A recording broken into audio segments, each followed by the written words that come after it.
pretty hot. Well, it's like hotter. Outside is cooler than it is inside, if that makes any sense. Yeah. It's like the humidity is just killing us, really. But those guys are younger. I feel pretty good because they get a little bit sick. You know, they get a little bit loopy, a little bit punch drunk. You know, and I take the heat pretty well, but I just trying to pump up their sickness. Hey, brother, if you're feeling a little bit, if you're feeling bad, man, let's just go. You ain't looking too good right now. You know, I try to egg it on a little. Oh, really? I look pale? Yeah, man, we should leave. You know, you don't look too good, man. Once you get heat, I can throw all that nonsense at them. You know, hopefully they bite. Sometimes they do. Sometimes they don't. He bit a couple of weeks in a row. I think he's catching on to what I'm doing to him.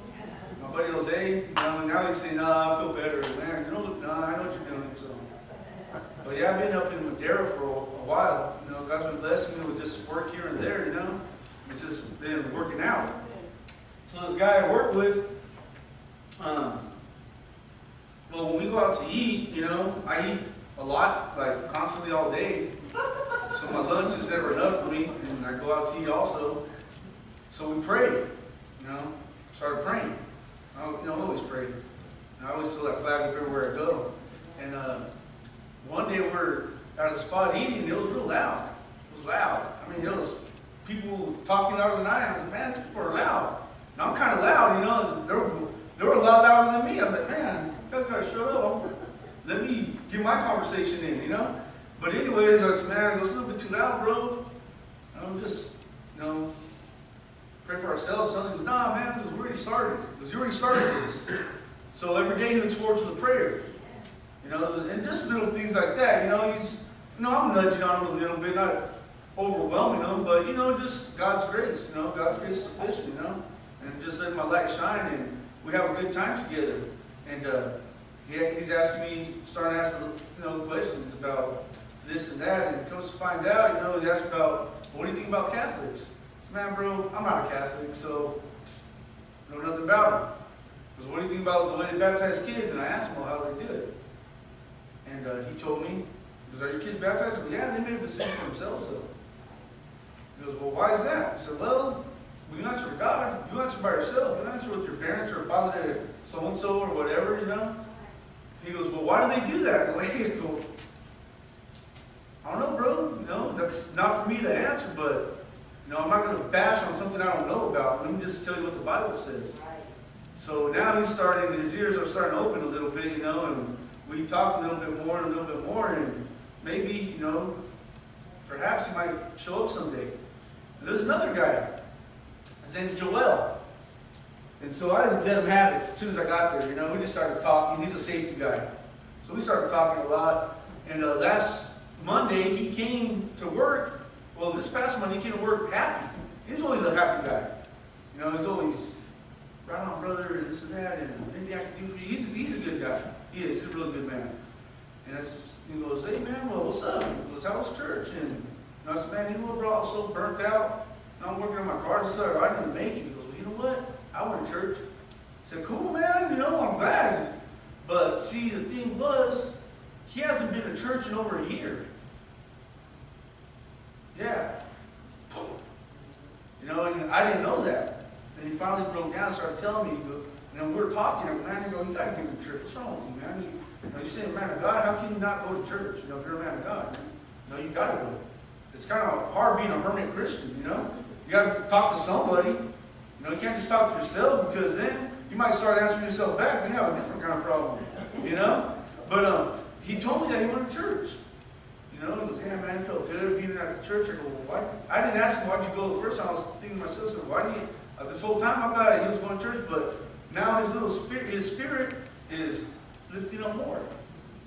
You know, and it's becoming better. It's a pretty good environment that I'm at, you know.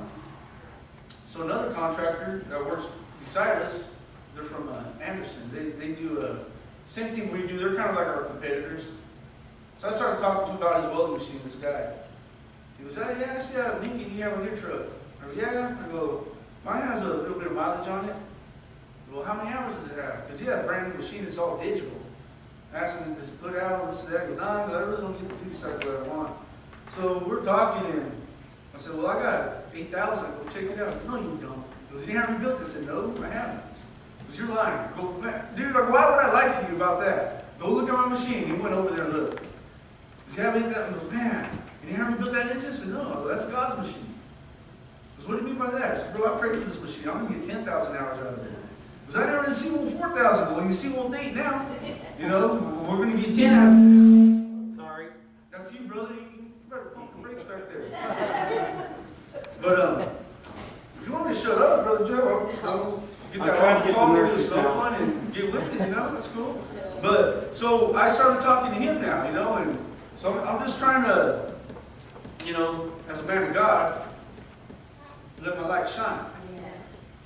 And so we're going to be going through some seasons here. This is what the Lord put on my heart. So let's go, Lord, into prayer and bear with me. We'll get through this. Everybody can go home and take their power nap, you know, and do what you got to do, all right? So let's go, Lord, in prayer right now. And Father God, we come to you today in the name of Jesus, Lord, and man, I ask you to speak through me today. This is and I pray this often, Lord, but I really feel this is going to be the last time I'll be here this Sunday night, this day.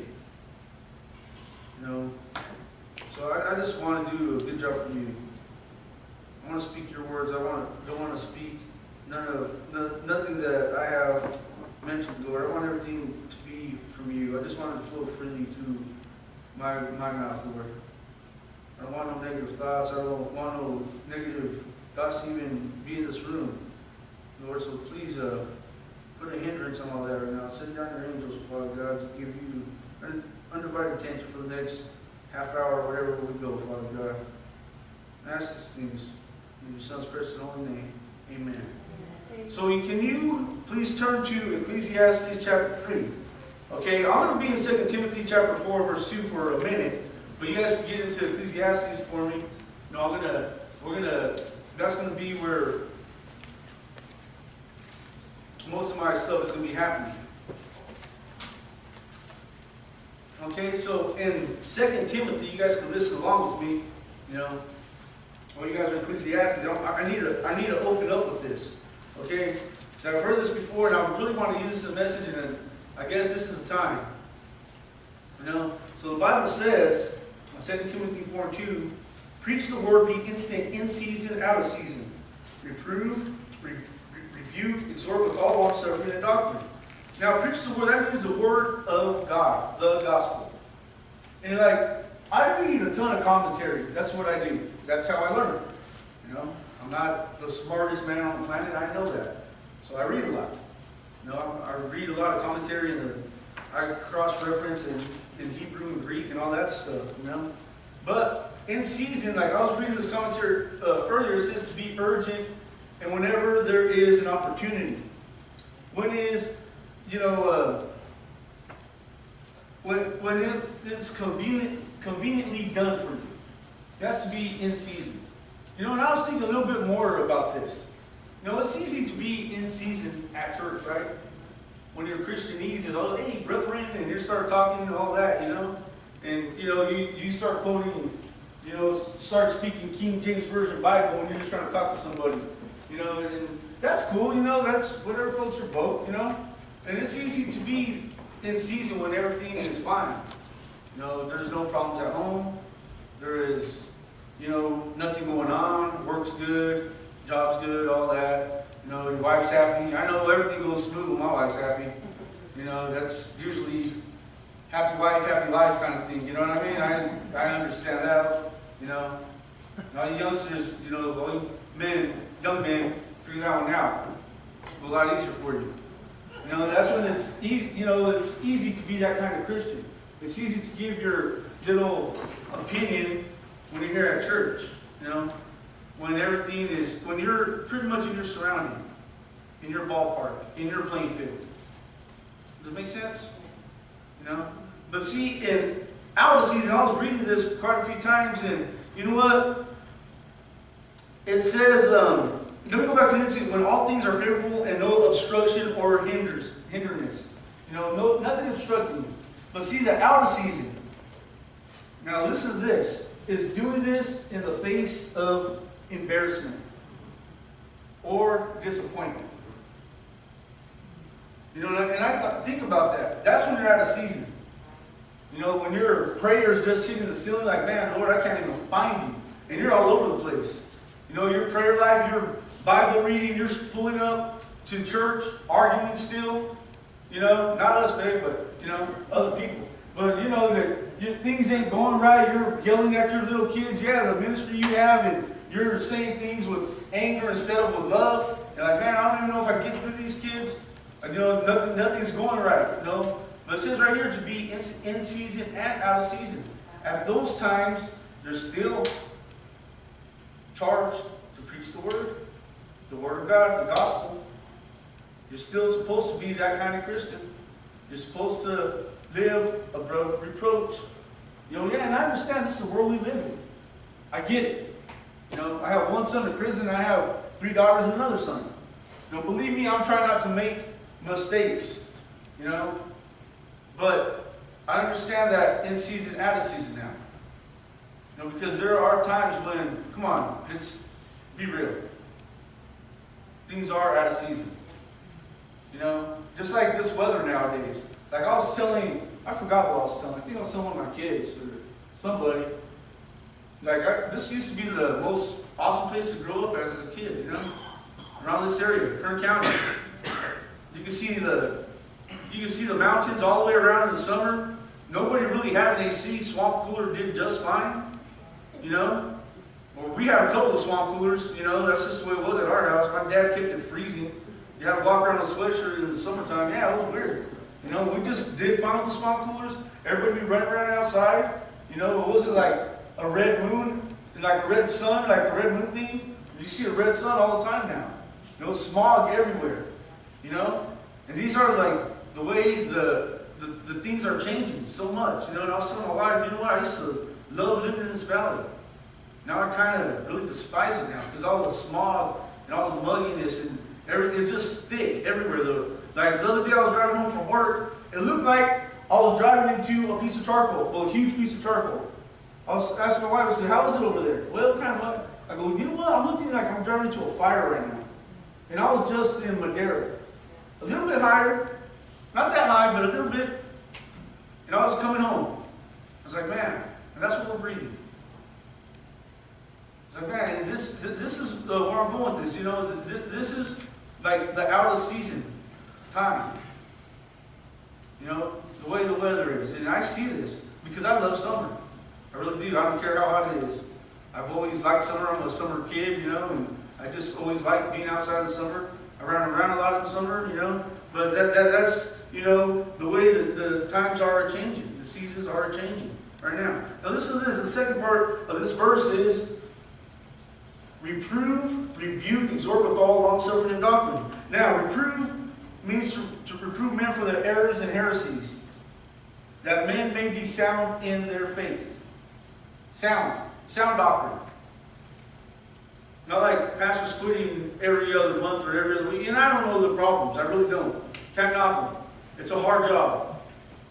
Really, it is. It would be, I wouldn't even know where to start. I'm a little high-strung. I'm wiry. You know, I'm really rough around the edges. I'll probably run out the whole church. You know, not trying to do so either. You know, it's a hard place to be. You really have to be called. And I really respect every man that stands behind this pulpit. But you know what? The enemy does attack. And the enemy does fight hard. Okay? And we're going to get to that in a minute. Now listen to this. Rebuke sin. And those who will not abandon their sin. We're not supposed to sugarcoat the sin. If people are still living in sin, hey, you know what? You got to rebuke that. Hey, brother, come on. What's up? You know, you can't still be in the same sin over. And I understand, yeah, people, we got vices. Things do happen. I understand that. But you can't be following the same pattern time after time after time after time after time. And us as Christians not say nothing about it. Amen? We got to speak up on these things. Okay? Exhort. Now, this word exhort means to comfort the feeble-minded, to show love and do good works, persevere in faith and holiness. We got to strive for that, church. Strive for holiness. Persevere in our faith. Now, the last word of this is long-suffering. Now, That is, in a nutshell, patience. And I don't want to put my wife on the spot because I really big, I do. But she examples that to a T. I could not say any more about that. That's my wife right there. And every time we have our little dinners for Valentine's Day banquet, it's hard for me not to go. I could easily throw that on my wife because she has so many qualities of that, and she is, that's just her natural quality. That's just the way she is, the love that she has for me. And it's so hard for me not to say, oh, man, that's easy. Man, because I can remember time and time again all these qualities that my wife has for me, and has had for my mother too. Okay? And it means patience. So, now we get into Ecclesiastes, okay? Am I saying it right, Ecclesiastes? Okay, I'm just like, looking around, someone correct me if I'm wrong, because there's some words I do say Mexicanish, Spanglish, I guess. Not my fault. I went to school in Wasco, that's where, No, that's just, sorry, but hey, Mom, I'm not trying to throw you on the spot here, but, So what we're, right here is in chapter 3, I'm going to go verses 1 through, I'm going to try to hit 15, but we'll see. We'll see how it goes. And the key here is like in verse 1, chapter 3, the Bible says, to everything there is a season and a time to every purpose under heaven. See, let me read this to you. Timing is everything. And I remember Brother Ed telling me that lots of times. That means between having a job and not having a job when you're a welder. If you show up on the job or if you don't. If you show up in person or if you call. Timing is everything. Now listen to this. You've probably heard this phrase many times. The difference between a good joke and a bad one is a person's sense of timing. Because I find myself as a knee slapper kind of guy. I tell jokes all the time. My kids do not think they're funny. But if you guys want, I will share one with you right now. Because Pastor Gary always does this. Okay, I'll tell you one right now. This is one I told my daughter Kat the other day. She didn't think it was funny, but the guys at work thought it was hilarious. Okay, what did the snail say to the turtle when he was riding on his back? Whee! You guys, you get it? Turtle slow, a snail is slower. Okay? I said, whee, that's funny. I told the guy at work, he thought it was hilarious. Next time I preach, I'll tell you guys another one. You guys get it's funny, ain't it? That's a good one, huh? That's a good, and ain't is a word, too, so I just said it. Okay? So timing. Timing is everything. Okay? See, timing is also essential when you're dealing with people. When your company's going under, I don't think you're going to ask for a raise. No, it's kind of probably not good timing if you're asking for more money when business is failing right now, Time. How about when you barbecue? Okay? Making those. I take pride in hamburgers sometimes when I mix them with the pork. Pork and ground beef. I'm not going to tell you guys my secret recipe. That's all I'm saying, pork and ground beef. That's all it is too, pork and ground beef. But you can't have a good barbecue. Brother Ed's steaks won't be that good if you took them off a minute early or a couple of minutes late. It just wouldn't have the same texture. No, that's timing. And timing is essential when you're on medicine, right? When you take medication. If you're like me, I look at the bottle, okay, well, just drink the bottle, and let's see how it goes. But I'm just joking. Okay? That's another joke. All right. And anyways, it tells you, 3 times a day, whatever, vitamins, whatever, you got to take the medicine accordingly, or else it won't be that effective. It's all about timing. Okay, now listen to this. In Ecclesiastes here, Solomon is telling us about these times. Okay, the seasons, pretty much seasons of life. So now let's get into this. It says right here, to everything there is a season and a time to every purpose under the heaven. A time to be born and a time to die. Now listen to this. God knows our birthday and our funeral. Yes. Okay? And I just read that. A time to be born and a time to die. You know what? That should be like a double, for a Christian, that's like a double winner. You know? Because you're going to be born, then you die. But you're going to be in heaven. You know? So, you know, I was reading it, I was like, man, I'm born. Okay, Solomon, that's cool. But you must be talking to the heathens. You ain't talking to me, buddy, because I'm a child of God. You know, when I die, I'm going to be in heaven. I'll be kicking with Pastor Long. You know, hey, Brother Frank, how you doing? Yeah, what's up? Let's go to church. You know, let's see. Let's see how it is up here. You know, I want to hear some real preaching. You know? But see, that's what God knows our birthday and our funeral. He knows exactly when they will occur. He always has. There is nothing, no one can take your life before you're appointed out. And see, I tell these guys a lot at work when I do little sketchy stuff. So you guys say, no, man, my time is not yet killed, brother. You know, God's not going to take me when I'm not supposed to die. But I do try to be extra cautious because my wife is sitting right there. You know, and I should have said that right now. But listen to this: a time to plant and a time to pluck up that which is planted. See, look at what Solomon is saying here is when you plant something and you have that green finger, you know how to raise a garden. And I'm not saying people that plant something like I do and it dies, you know, like a couple days later. You know, you guys know if you can raise a garden or if you can't, you know. Okay, but see, nothing can stop that process. Our brother Sanchez, he knows that, you know. He knows a lot of stuff, you know. But nothing can stop that process of it planting, of it producing fruit. You can't stop it.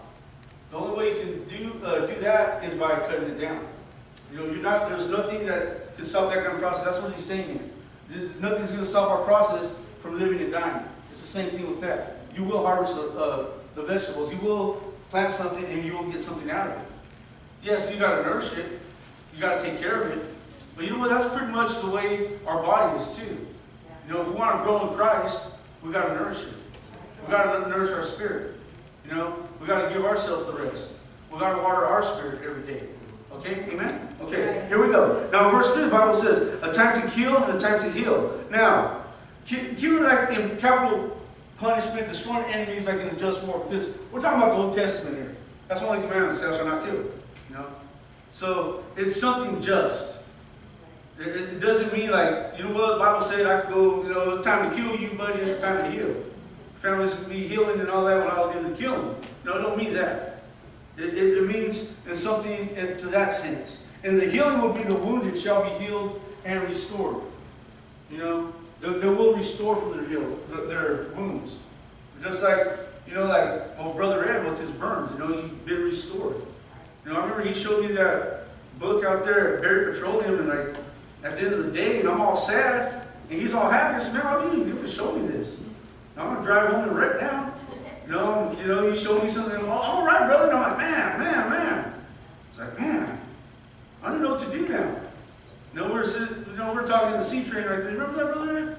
I was like, man, he goes, I'm okay now. He said, well, where did that even come from, you know? But it came and we started talking, you know? But see, a time to heal. There will be a time for healing and restoration. And see, a time to break down and a time to build up. Now, break down in that sense was tearing down of walls. But in the Gospel of Frank here, it's to tear down of past hurts. That's what the Lord put on my heart. Past broken relationships. So we need to tear things down and we need to break it away and get it away. Sometimes our past hinders us, prevents us from walking forward in our future. Sometimes we drag too much luggage around. We're dragging these walls around, and we're not letting the Lord break them down for us. And when He does, we build them back up. We're building these things right back up again, even higher than they were before the first time. See, that's the meaning that the Lord put on my wall. Past hurts, past relationships. You know, yeah, we're people. People get their feelings hurt. I've got my feelings hurt too. You know, everybody has. You know, everyone's been hurt sometime or another. But you know what? If we don't break that down, break down that barrier. Now listen to this. It says to break down and a time to build up. So you break down the old one and you build up a new one. Amen. You break down that old hurt, and you know what? You build up a new relationship with the Lord. You know what? You break down that old thing that hurt you and say, you know what? I forgive you. You know, because that's hindering my walk with Jesus. And trust me, I know how that feels. You know, you're upset with somebody and you're trying to pray. It doesn't work too good. It does not work too good when you're upset with somebody and you're trying to get on your knees and pray, but you really want to smack somebody. You know, I've been in that situation, and you know what? All it does is it hurts us as a people, as a Christian. Because God tells us that, you know what, man, come on now. You're better than that. Come on.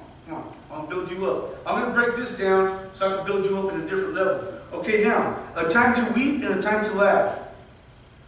Now, I read this a couple times, and I found something, this was real cool. And I got to share this with you. It says, weep with men so that we can laugh with angels. I like that, so I wrote it down. That's not mine. I wish it was, though. It's like, man, this guy's cool. You know?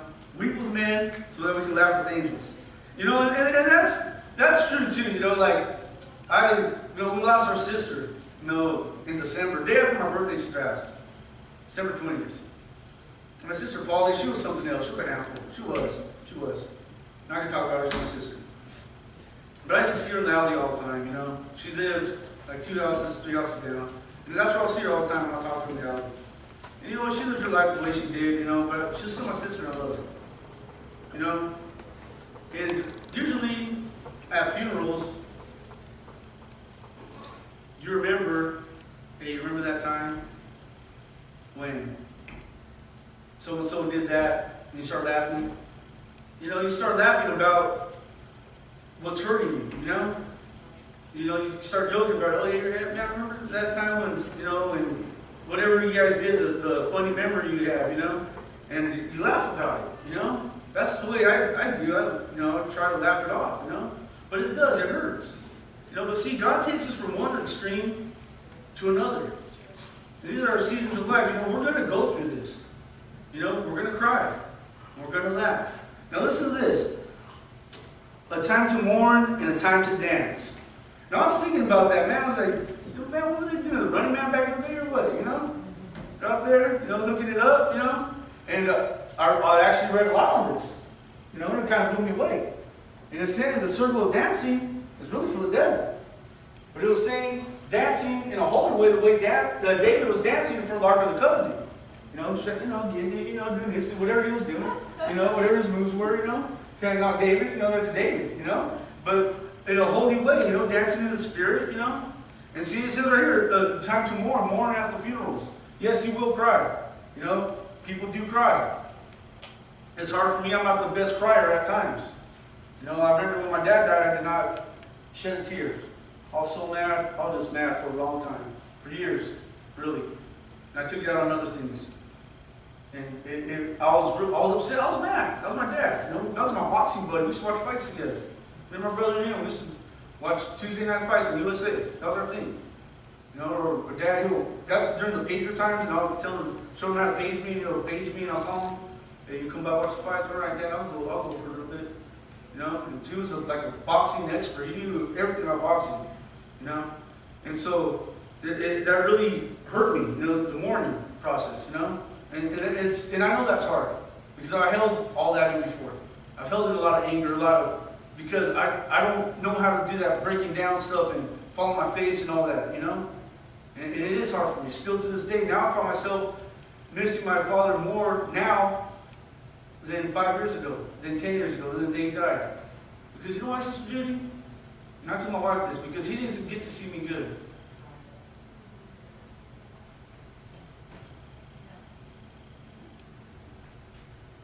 I was bad that whole time. Still love you though. Talked to me an hour before he passed. Went to my job. I was welding right there at Pickens. Walked away. I was in trouble. Went to court for something I really don't remember now. But still went over there to see me. And the last memory was I wasn't good yet. And that's what bothers me the most. Now to this day, that's what hurts me. Because he didn't see me as a man, what I became now. That's what bothers me. Verse 5. a time to cast away stones and a time to gather stones. Now, the meaning there is they're hurtful. You know, like he who's out sinning cast the first stone, you know? There's a time to cast away stones, and there's a time to gather. And gathering is to rebuild. You gather in that instance right there. The time to gather stones together. Now listen to this. This right here really kind of made me think a different way. A time to embrace and a time to refrain from embracing. Now, to embrace as an honest Christian hug, hey brother, you know, stuff like that. And it's really convicted me, the second part of this, is to refrain from embracing is for former friends, for their unrepentant lives. And I got some buddies that I really do. I love these guys. I've known them since I was in second grade. I still talk to them. I watch fights with them. You know, two of my best friends. We call each other brothers. You know, they're there for me whenever I need something. And there's times I hang out with them a little bit too long, and I tell them I can't keep with you no more. So you guys know what's up, man. I've been hanging out with you guys too long. Monica said I can't hang out with you guys more for a while. All right, yeah, I know what's up. I'll talk to you later on, you know, and we'll talk, you know, a couple of months will go by, and they call me, hey, what's up, why don't you come to the fight? And ask permission. Like every man that's married usually does, you know. And sometimes she tells me I can't go to the big fights, the mega fights, because all my friends will be there. But these two, you know, and it says that because of their unrepentant lives, to refrain from that. Biblical. I know these guys for 30 plus years. Good people. They'll do anything for me. They do it time and time again. They'll be drinking wherever. I need a favor, they're there. They're not worried about a DUI. They'll come and help me out.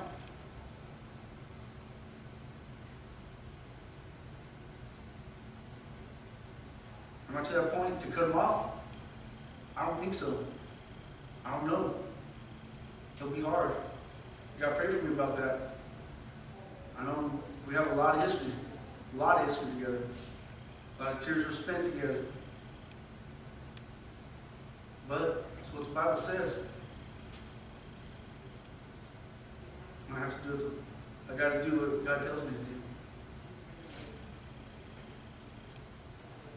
Verse 6. A time to get and a time to lose. Now this is a time to gain honestly and livelihood. You know, you know, like if you make money, that's good, you know. That's what we do. You work, you make money, you know. Nobody works for free, I don't. I have too many kids. And I want to work for free anyway, it's crazy. You know? But you know, you work, that's part of it. Make money. God will provide. You know, but it says to gain honestly in livelihood. To gain honestly. You know, as Christians, there's no way you should treat your way to the top. You're a child of Christ. God's going to take care of us anyways. So you do it honestly. And to lose is when it's God's will. See right here. A time to get and a time to lose. Well, God lets you lose. That's kind of hard, huh? You really think about it? Well, it's hard to lose. I don't like losing. Pastor Gary don't like losing. That's why he'll cheat. Or quit. My brother's not a good loser. Not at all. We're kids. If I start beating him in a board game, he'll flip the game up. Remember that? No, remember that? Well, you ain't winning today. There goes Monopoly. All over the place. And we'll play like that all the time, you know. It was for blood when we played, you know. No matter what it is. But to lose when it's God's will. Okay, now verse 8. A time to love and a time to hate. Now let me switch this up a little bit. You see right there in Ecclesiastes, I'm jumping to John 13 and 34 and 35. Now listen to this. A new commandment I give unto you, that you love one another as I have loved you, that you also love one another. By this shall all men know that ye are my disciples, if ye have loved one another. A godly love. You have to love people. Okay? Now, right here, and the time to hate. Now, there are some things we can hate. And I like this part because I like to hate stuff. I like to be in the middle of stuff. I'm an aggressive person. This is wartime right here. Now, listen to this. It says, we need to learn how to hate which is evil without hating the people who are evil. Okay? Hate the drugs, not the drug addict. Okay? Hate the alcohol, not the alcoholic. Hate the homelessness, not the homeless. Hate the prostitution, not the prostitute. Hate the devil, not the devil worshiper. See, I don't know why we got this big old thing about that King Jong whatever, or what's that dude's name in North Korea, Jackie Chan, little guy. We have a fight every day right now. We have a war with the devil. That's what it is. It's a war. It's time. That's what it is. This ain't right here a time, a time of war. Right here, a time of love, a time of war, and a time of peace. Listen, we're not going to have peace till we make it to heaven. We might have it for a while, but you know what? The devil is after us. He's after every one of us. He's after you. He's after my kids. He's after your kids, your grandkids, and all that other stuff. Now, that's what it is. Right now, it is that time. It is that time for war. We have a bigger enemy right here. I don't even like to say the devil's name because I don't want to give him that much credit. I'm dead serious. And I can hate that. And I can. God told me I can hate that. I do not like that. I do not like what he stands for. I hate what he does to families. I hate the way he destroys people. I hate the way he keeps his foot on people's necks and keeps beating them down, and beating them down, and beating them down, and beating them down. I hate that. I really do. I really do. And you know what? It's a godly hate. I can have that. Jesus hated sin too.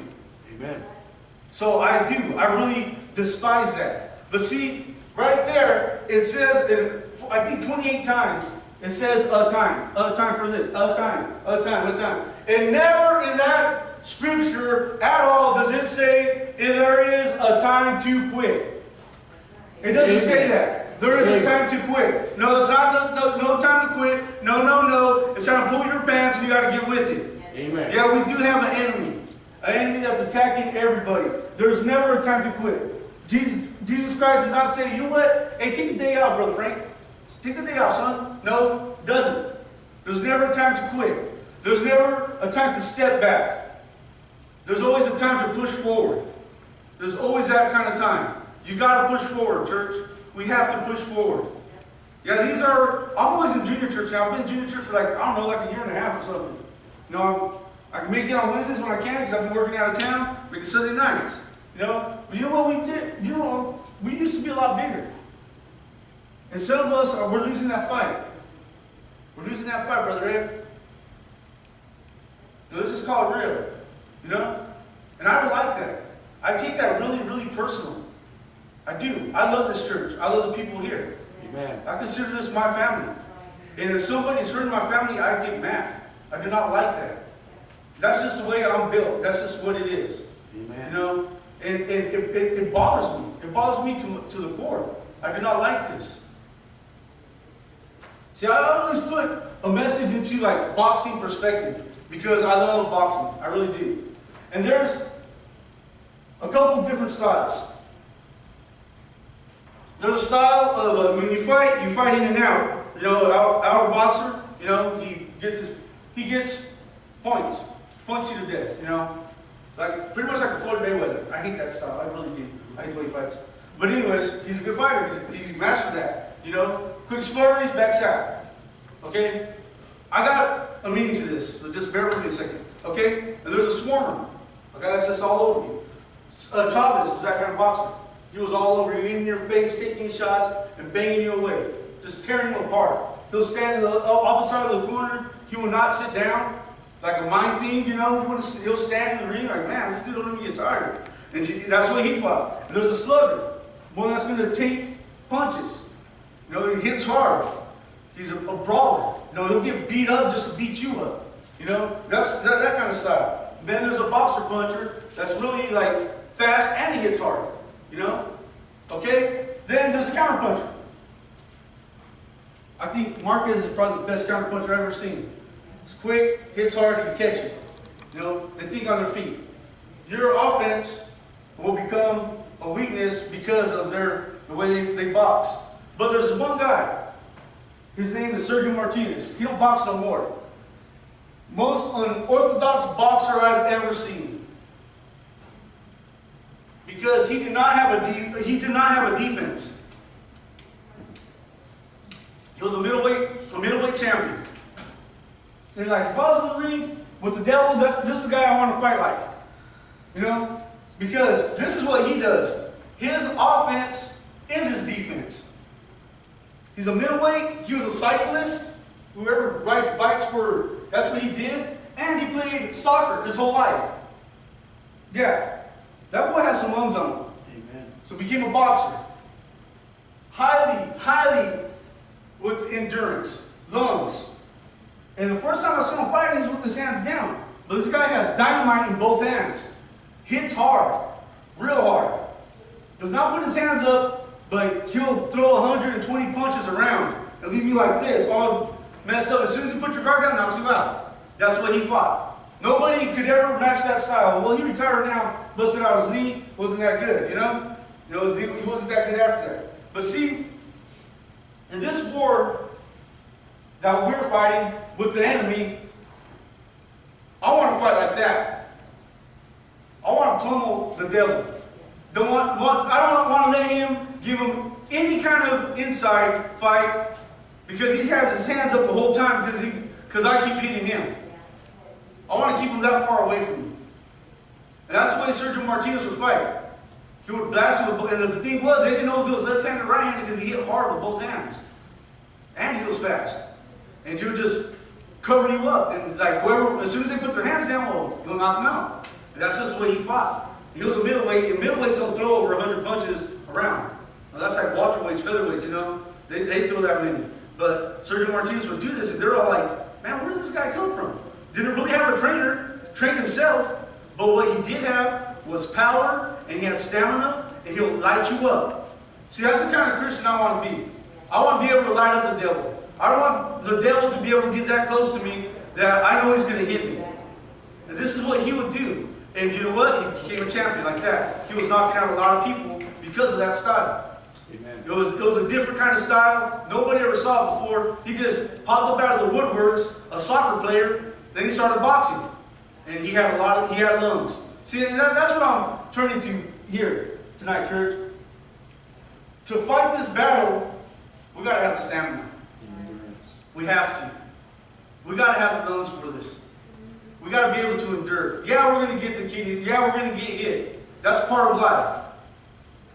But you know what? We have the blood of Christ on us. That makes us able to hit harder than anything imaginable. See, the devil has to ask Jesus to do something to us. You can't give him that much credit. Right. He is a weak average. He doesn't mess with Jesus because he can't. So he tries to mess with us. We have the Holy Spirit dwelling within us, inside of us. And sometimes we give this snake, this garbage, a little bit too much credit that he deserves. Yeah, he's a worthy adversary, but you know what? We got the champion that's sitting up there on the throne that has defeated him again. And you know what? Guess what? It's going to happen again. Amen. The devil can't hit that hard. We have the one that hits the hardest. So why do we continue to let him get in our mind to keep us where he wants us to be? Yeah. It's time to fight back. It never says that. It never says it's time to quit. It's time to fight back, church. Right.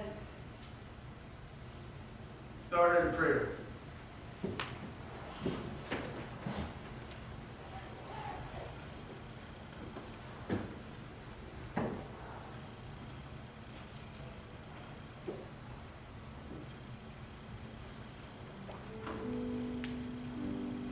I really felt, Lord, maybe it was just for me. I really felt God put this on my heart tonight.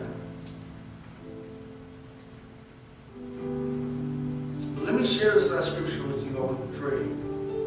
Galatians 6:9, the Bible says, "And let us not be weary in well-doing, for in due season we shall reap if we faint not." And well-doing, church. We're going to reap in due season. In due season, it's going to happen. It's going to happen, church. But we can't faint. We can't back up. We got to step up.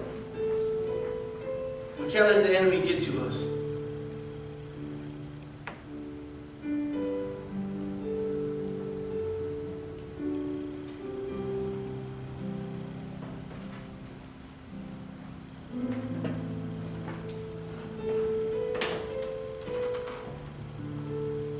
Why don't we stand together tonight?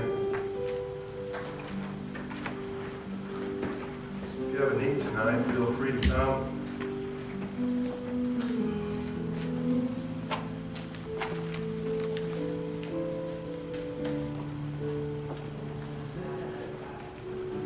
Like Brother Frank said, we got to keep on the offensive. When you stay on defense a lot, you just take a lot of shots. Go out there and get on the offense. Use God's word. That's the one thing that God gives us as, you have the shield of faith, the helmet of salvation. But the one thing we have as an offensive weapon is the word. That's the sword. You can get after the devil with that sword. He doesn't like that. Thank you, Brother Jeff. Well, remember to pray for those that we mentioned before. Brother Gary again, and a lot of moms. I just kept saying pray for my mom, and then pray for my mom and my mom. So remember to do that. Wednesday, we have regular service. I'm not sure. I think who was cooking? Oh, that's right. Right, tapas. So that'll be good. So, all right. All minds clear? All right. Let's pray. Brother Frank, will you offer the right hand fellowship on the way out? Let's pray. Father, we do thank you again, Lord, for your goodness tonight, your love and mercy. We thank you for this good service and the time we can have just to worship you and to fellowship with our Christian brothers and sisters. I pray you go with us as we go to work and help us, Lord, just to understand that it's not just being a Christian here in the walls. It's out there in the world. Let our light shine, and we'll give you the glory. In Jesus' name, amen.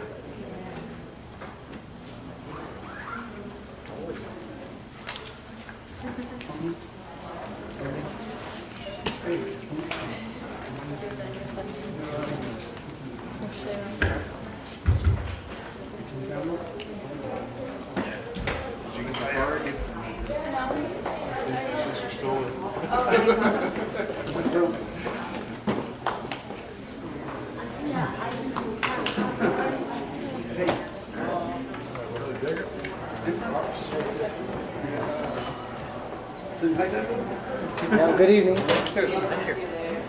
Keep cool. Trying to. Yeah. That's good. Okay. Back to work tomorrow. Yeah. Get ready for I'm not ready. You're not, but you got I don't mind working. It's just sometimes that heat just kind of takes your motivation away. Little bit. But you gotta go early, so Yeah, usually I like to start at 7. And the boss, he lets us get off early. He doesn't like us to work. If we can get away with it, get off early as possible. Before it gets, 3, 4, 5 gets hard. Can I go without giving you my hug? We gotta say goodbye and hello and all that. Just put them on. God bless you. And get a hug too. You gotta have that.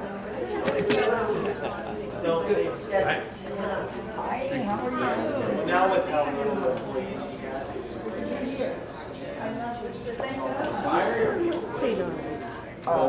Frank said Oliver. Oliver's. Yeah. Oliver's. Like, he's another one. So, you know what? One thing he's got to do is doing every quarter, they get a certain amount of money or whatever that they've saved up. spend it. Whatever vendor he's always got.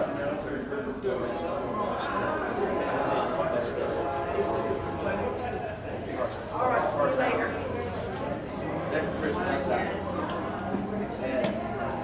Well, have a good evening. Yeah, and then, because Pizza Hut did it to Wasco, it made you buy like 3 pizzas. They're not gonna eat it all.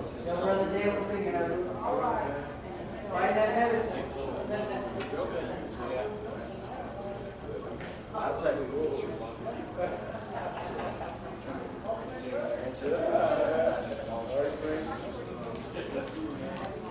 No, nothing better.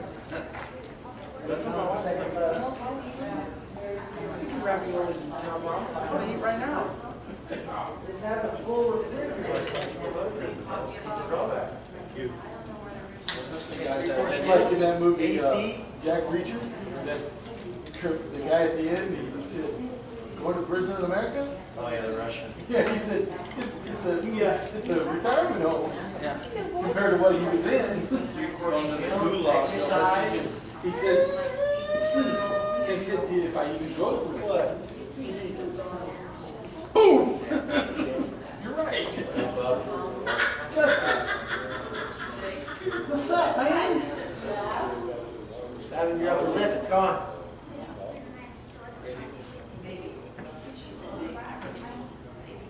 Well, I am. Hey, Can't wait till he's 2. wait for the camera too. You think he's bad now. 59 Wednesday night. Your pants, is that what you make their Facebook?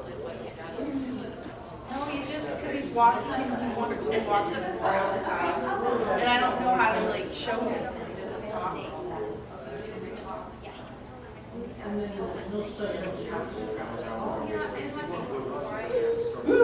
Let's go everywhere. Bye. And then he was getting done.